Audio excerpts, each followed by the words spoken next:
TWR India के माध्यम से प्रस्तुत आशक इजोत में अहाँ सब लोगों के स्वागत कर रहल छी।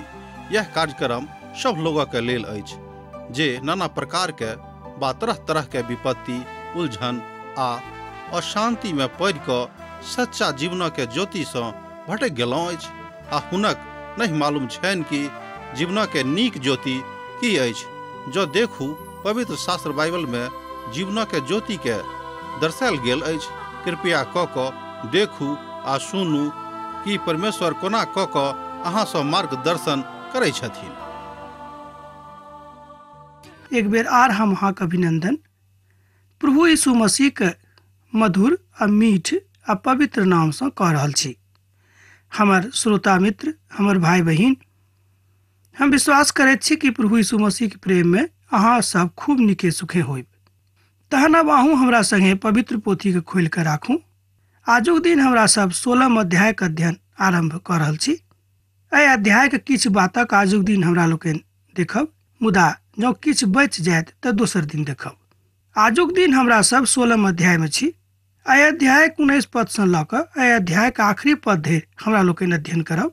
तहन मतलब यह भेल कि किछु नहीं बचत।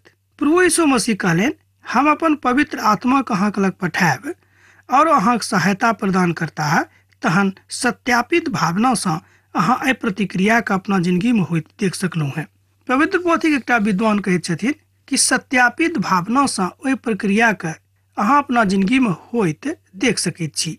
तहन ओ कहलनि, ई कनेक देर जे ओ और बजैत छथि जे ओ की बाजि रहल छथि, हम नहीं जानैत छी जे गुरुजी की बाजि रहल छथिन। यीशु बुझि गेलाह जे ओ हमरा सँ ई पूछय चाहैत छथि जे तैं यीशु हुनका से कहलनि कि अहाँ सब आपस में की कथा कऽ रहलहुँ हैं जे कनेक देरी में अहाँ हमरा देखब और कनेक देरी में अहाँ हमरा नहीं देखब। अंतर्यामी प्रभु परमेश्वर एहि बातक बुझि गेलखिन कि हमर शिष्य सब की कथा कऽ रहल छथि। हुनका एहि बातक जानकारी भेलनि। तहन ओ अपन शिष्य सभक पूछलखिन कि यौ, अहाँ सब की पूछि रहल छी जे कनेक कालक बाद अहाँ हमरा देखब आ कनेक कालक बाद अहाँ हमरा नहीं देखब। यह विचार भावना अहाँ सभक के मन में घुरि फिर रहल अछि। हम अहाँ सब बड्ड सच सच बाजि रहल छी। अहाँ सब कानब आ विलाप करब, मुदा संसार आनंद मनाइत। अहाँके दुख होइत, मुदा अहाँके दुख आनंद में बदलि जायत। एहि बातक अहाँ 18 पद से लऽ कऽ 20 पद में देख सकैत छी। जे आखिरी पद हम अखन पढ़लहुँ हँ तकरा एक बेर और देखियौ। हम अहाँ सब बड्ड सच सच बाजि रहल छी। अहाँ सब कानब और विलाप करब, मुदा संसार आनंद मनायत। अहाँके दुख होइत, मुदा अहाँके दुख आनंद में बदलि जायत। एहिठाम प्रभु यीशु मसीह अपन पुनरुत्थानक विषय में हुनका बता रहल छथि, मुदा हुनका सबके ई बात नहीं बुझेलनि कि प्रभु की बाजि रहल छथिन। ओहि बातक नहीं जानैत रहथि जे कनेक कालक बाद की हुआ वाला छनि आ तकरा बाद कनेक कालक बाद की होय वाला छनि। हमर भाई बहिन, संसार में रहैत काल में हमरा सब मनुष्य छी। हमरा सब अपन अपन गांव में, अपन अपन समाज में, अपन अपन परिवार में रहैत छी, मुदा परिवारों में काल्हि की होइत हमरा सब नहीं जानैत छी। परिवारक तऽ अहाँ छोड़ि दियौ, अहाँक संगे बा हमरा संगे काल्हि की भऽ जायत हमरा लोकनि नहीं जानैत छी। राति में की भऽ जायत हमरा लोकनि नहीं जानैत छी। किएक तऽ भविष्यक मालिक परमेश्वर छथि, ओ हमर भविष्य के रक्षा रखवाली करैत छथि।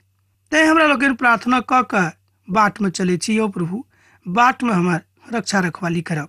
यहोशू अपन पत्री में एहि बातक बड्ड नीक सँ बताबैत छथि कि अहाँ जतऽ जतऽ जायब ओहि सबटा भूमि के हम अहाँके नाम कऽ देब। प्रभु एहि तरहक वादा हुनका संगे करैत छथिन। वह वादा आजुक दिन प्रभु यीशु मसीह अहूँक संग कऽ रहल छथि।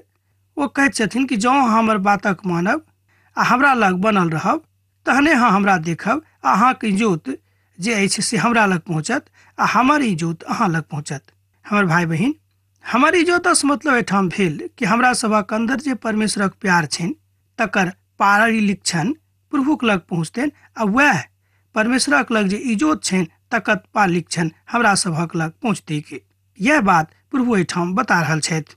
एहि कथाक स्पष्टीकरण एहिठाम पवित्र पोथी के टीकाकार कहैत छथिन कि प्रभु यीशु मसीह एहिठाम मनुष्य जाति के एकटा गंभीर बातक शिक्षा दऽ रहल छथि कि जँ अहाँ हमरा में बनल रहब तहने हम अहाँ में बनल रहब आ पवित्र आत्मा के हम अहाँके सहायतार्थ एहिठाम पठा देब। हमर भाई बहिन, की एहि तरहक विश्वास अहाँके अछि? ई घटना भेलाक अखन लगभग 2000 बरख भऽ गेलनि कि प्रभु यीशु मसीह जहिया एहि संसारसँ परेलाह ओहि घटनाक भेला लगभग 2000 बरख भऽ गेल अछि आ पवित्र आत्मा अहाँक सहायता अखनो धरि करैत छथि, किएक तऽ प्रभु यीशु मसीह एहि बातक वाचा मनुष्य जातिक संगे बान्हि कऽ गेल छलाह। ओ कहलनि कि जाबे धरि हम दोसर बेर फेर घुरि कऽ संसारमे नहि आबि जायब ताबे धरि पवित्र आत्मा अहाँक सहायता करैत रहता। हम अपन कथाके एहिठाम और आगाँ बढ़ा रहल छी। प्रभु यीशु मसीह एहिठाम कहैत छथि कि पवित्र आत्मासँ हमरा लोकनि सब किछु बाजि सकलहुँ हेँ, मुदा पवित्रताके साथ बाजि सकैत छी। कोनो अनर्गल काज कऽ कऽ जँ हमरा सब पवित्र आत्मासँ सहायता मांगब तऽ निश्चित रूपेण पवित्र आत्मा हमरा सभक सहायता नहीं करता। हमरा सब कहियो कहियो परमेश्वरके पवित्र वचनक उल्लंघन करैत छी आ तकरा बहुत छोट वस्तु बुझि कऽ ओही तरहक व्यवहार करैत छी। ई बात नीक नहीं अछि। हमर भाई बहिन, हमर श्रोता मित्र, एहि बातक बुझनाइ बड्ड जरूरी अछि। मुदा ओ हमरा सभक दुखक कालमे, हमरा सभक परिवर्तनक कालमे पिता परमेश्वर ओहि आनन्दसँ भरि देथिन जे आनन्दक आवश्यकता मनुष्य जातिक छनि। हमर श्रोता मित्र, हमर भाई बहिन, एहि बातक अहाँ कनिक ध्यान दऽ कऽ सुनियौक। प्रभु कहैत छथि कि जँ अहाँ हमरामे बनल रहब तहने हम अहाँमे बनल रहब। एहिठाम प्रभु यीशु मसीह अपन ईश्वरत्वके देखा रहल छथि।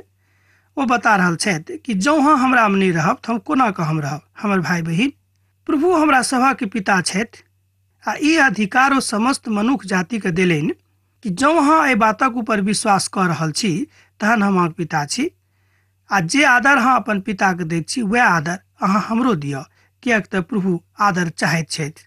मनुष्य जातिके सृष्टि पिता परमेश्वर एहि दुआरे कहिनैये छलाह कि मनुष्य जाति हुनक गुणानुवाद करैत रहनि।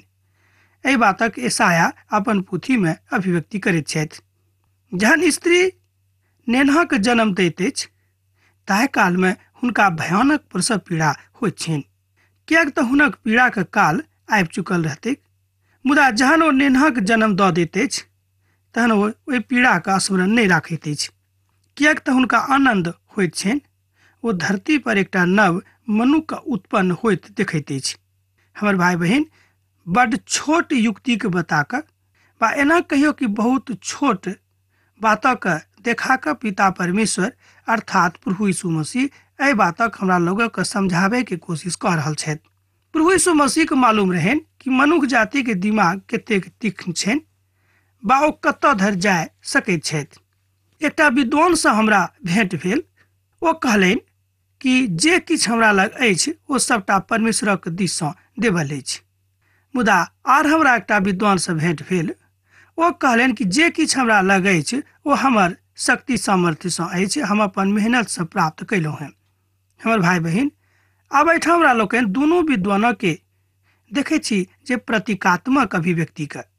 हमर भाई बहिन, कनिक कालक बाद हमरा लोकनि देखैत छी जे दोसर विद्वान जे बाजने छलाह हुनक तबियत खराब भऽ गेलनि आ मानसिक रूपे ओ पीड़ित भऽ गेलाह आ हुनका जहन 2-3 बरखक बाद ओ नीक भेलखिन तकरा बाद हमरा हुनकासँ भेँट भेल तऽ हम देखलियनि कि ओ बड्ड विक्षुब्ध अवस्थामे छथि।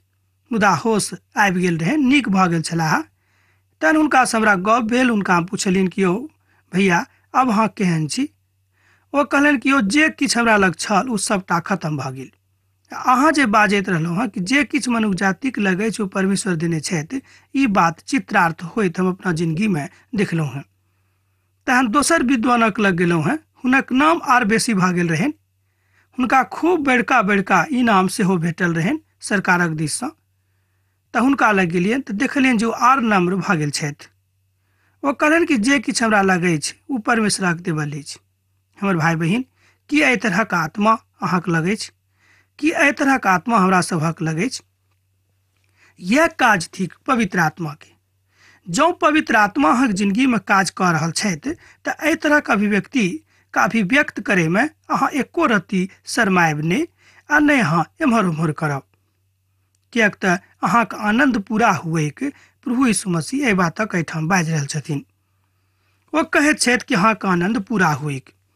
तहन प्रभु यीशु मसीह का एकटा बातक हमरा लोकनि एहिठाम देखब। प्रभु यीशु मसीहके आनन्द अहाँ और अहाँके जिन्दगीमे पूरा हुए या हमरो सेहो आसरा अछि, सेहो भरोसा अछि, आ यह हमर ललसा सेहो अछि। ओहि दिन अहाँ हमरासँ किछु नहि पूछब, हम अहाँसँ बड्ड सच सच बाजि रहल छी। जँ अहाँ पितासँ किछु माँगब तऽ ओ हमरा नामसँ अहाँके दऽ देताह। अखन धरि अहाँ हमरा नामसँ किछु नहि मांगलहुँ हेँ, मांगब तऽ पायब और अहाँके आनन्द पूरा भऽ जायत। 23-24 पदमे एहि बातक हमरा लोकनि देखैत छी।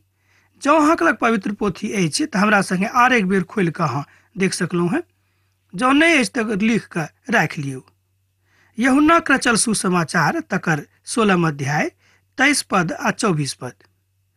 ओहि दिन अहाँ हमरासँ किछु नहि पूछब, हम अहाँसँ बड्ड सच सच बाजि रहल छी। जँ अहाँ पितासँ किछु मांगब तो हमरा नामसँ अहाँके दऽ देताह। अखन धरि अहाँ हमरा नामसँ किछु नहि मांगलहुँ हेँ, मांगब तऽ पायब और अहाँके आनन्द पूरा भऽ जायत। हमर भाई बहिन, जेना धियापुता माय बाबूसँ मांगैत छथि तऽ माय बाबूके बड्ड प्रसन्नता भेटैत छनि कि देखियौ हमर धियापुता माँगि कऽ हमरासँ लऽ जाइत छथि। यह बात आ एही तरहक मानसिकता हमर प्रभुके एहिठाम हमरा लोकनि देखैत छी जे छनि। हमर भाई बहिन, एहिसँ हमरा लोकनि प्रभुके मानसिकताके खूब नीकसँ मूल्यांकन नहि कऽ सकैत छी, मुदा एहिठाम एहि तरहक मानसिकता हमरा लोकनि देखैत छी। ओ कहैत छै कि मांगब तऽ पायब और अहाँके आनन्द पूरा भऽ जायत। प्रभु यीशु मसीहके इच्छा छनि कि अहाँ मांगियौ हुनकासँ, तहने अहाँके आनन्द पूर्ण होइत।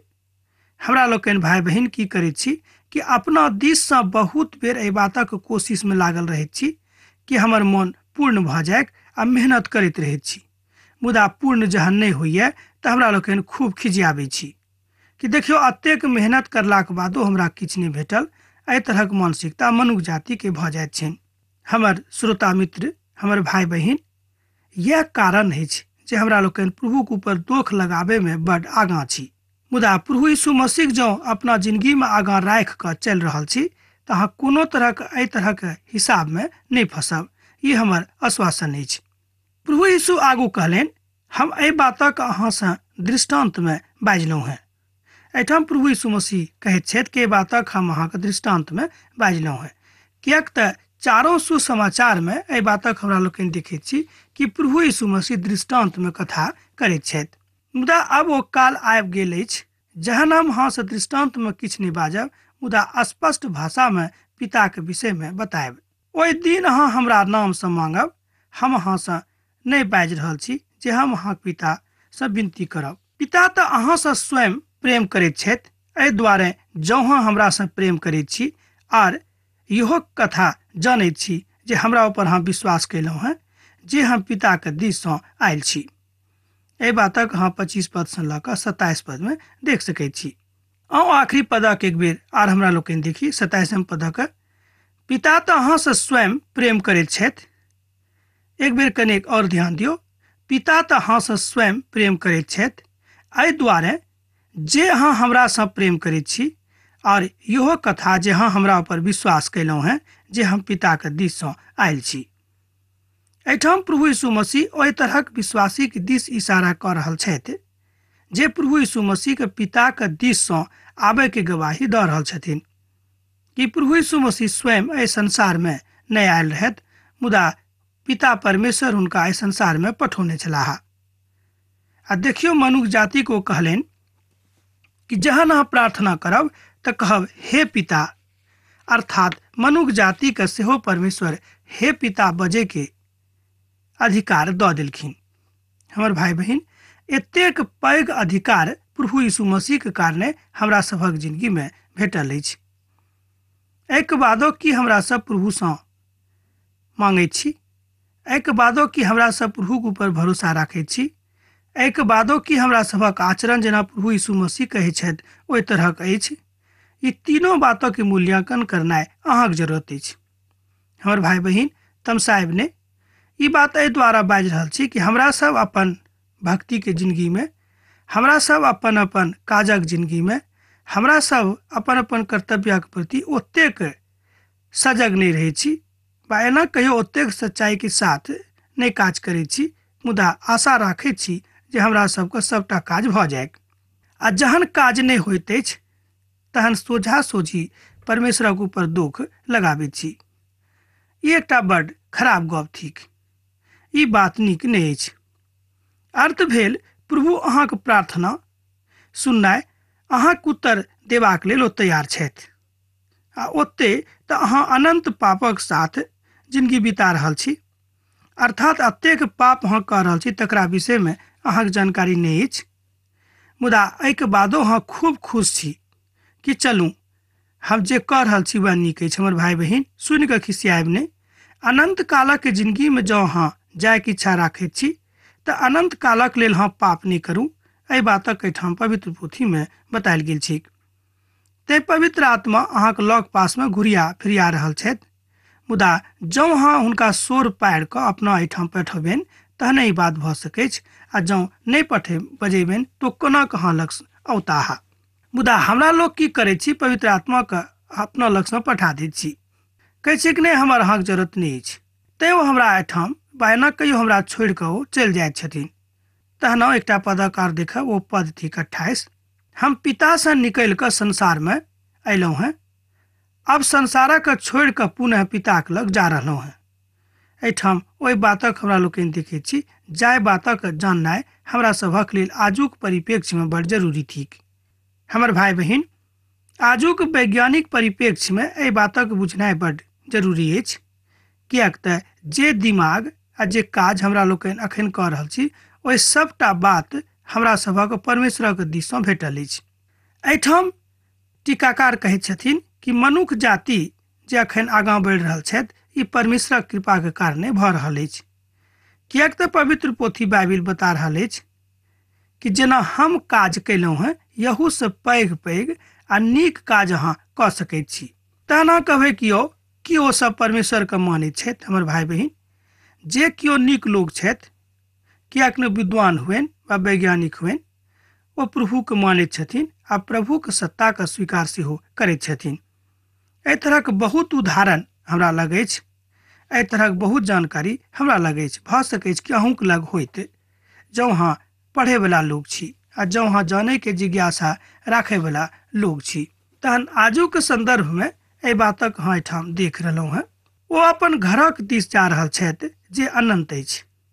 एहिठाम प्रभु यीशु मसीह अपन घरक दिस, जे हुनक अपन घर छनि अर्थात स्वर्ग धाम, जा रहल छथि।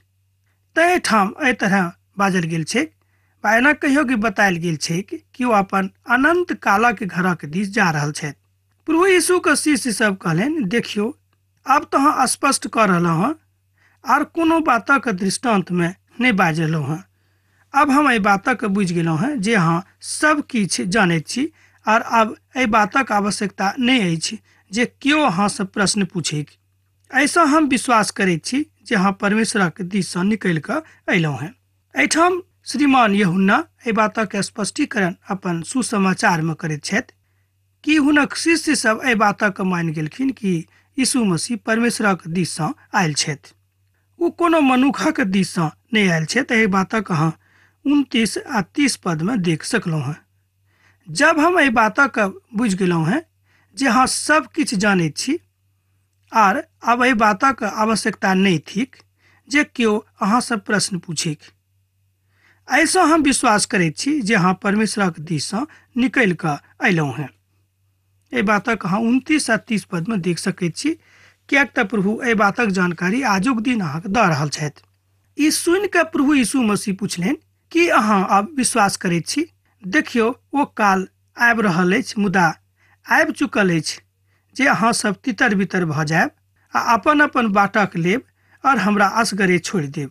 एहिठाम प्रभु यीशु मसीह आर एकटा भविष्यवाणी कऽ रहल छथि जे मनुष्य जातिक लेल बड्ड जरूरी छनि। आब एहिठाम ओ अपन शिष्य सबके कहैत छथिन कि देखियौ, ओ काल आबि रहल अछि, मुदा आबि चुकल अछि जहन अहाँ सब तितर बितर भऽ जायब आ अपन अपन बाट लेब आर हमरा अहाँ असगरे छोड़ि देब। एहिठाम अहाँ 31 आ 32 पदमे एहि बातक देख चुकलहुँ हैं। पवित्र पोथी बाइबिल एहि बातक एहिठाम बता रहल अछि कि ओ घड़ी आबि चुकल अछि जहन ओ सब केओ एम्हर ओम्हर भऽ जेताह। एहिठाम प्रभु यीशु मसीह अपन पकड़बाबै के बाद जे दृष्टांत छै, वा एना कहियो पकड़बावल गेला के बाद कोन तरहक काल होइतैक तकरा विषयमे ओ बता रहल छथि। हुनक शिष्य सब अपने में तितर बितर भऽ जेताह आ राजा के डर से आ प्रशासक के डर से एम्हर उम्हर चल जेता है आ केओ दृश्य रूपे रोड पर नहीं घूरता फिरता है। ए बातक के ना हमरा लोग बुझ सकै छी। पवित्र पोथी के टीकाकार एहि बातक एहि तरह बता रहल छथि जे हाँ एम्हर उम्हर भ सकलहुँ हैं।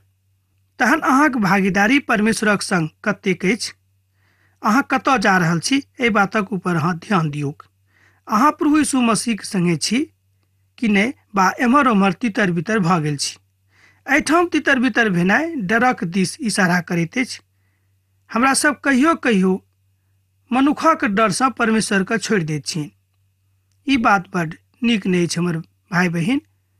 प्रभु जहन हमरा सभक संगे छथि मनुखक डर नहि रखबाक चाही, किएक तऽ पवित्र पोथी बाइबिल एहि बातक बताबैत अछि कि जहन प्रभु अहाँक लगमे छथि तहन अहाँक डरबाक कोनो आवश्यकता नहि थिक। अब आउ एहि अध्याय के आखिरी पदक देखी। हम ई बाजि कऽ अहाँ एहि द्वारा बाजलहुँ हैं जे अहाँ हमरा संगे शांति मिलेक। संसारमे अहाँके क्लेश होइत अछि, मुदा धारस मानू, किएक तऽ हम संसारक जीत चुकल छी। एहि बातक सुनि कऽ हमरो मन खूब गदगद भेल कि प्रभु यीशु मसीह कहैत छथि कि अहाँ धारस बान्हू, किएक तऽ हम संसारक जीत चुकल छी। एहि बातक अहाँ 33 पदमे देख सकलहुँ हैं।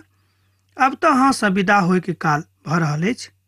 हाँ, पाती लिखनाइ नहि बिसरायब। प्रभु यीशु मसीहक नेह सैद घड़ी अहाँक जिंदगीमे बनल रहेक। आमीन। हमरा विश्वास अछि कि ई कार्यक्रम अहाँके लेल लाभदायक सिद्ध भेल अछि। हम चाहै छी कि अहाँ अपन आशीषके हमरा संग साझा करू। जँ अहाँके नजीक बाइबलसँ जीवनसँ संबंधित कोनो प्रकारके प्रश्न भऽ सकै अछि तऽ अपन समस्याके लेल प्रार्थना करबाके लेल जँ चाहै छी तऽ हमरा फोन पर जरूर संपर्क कऽ सकै छी। परमेश्वर अहाँ सबके एकटा सुखद आनंदित दिन प्रदान करैक।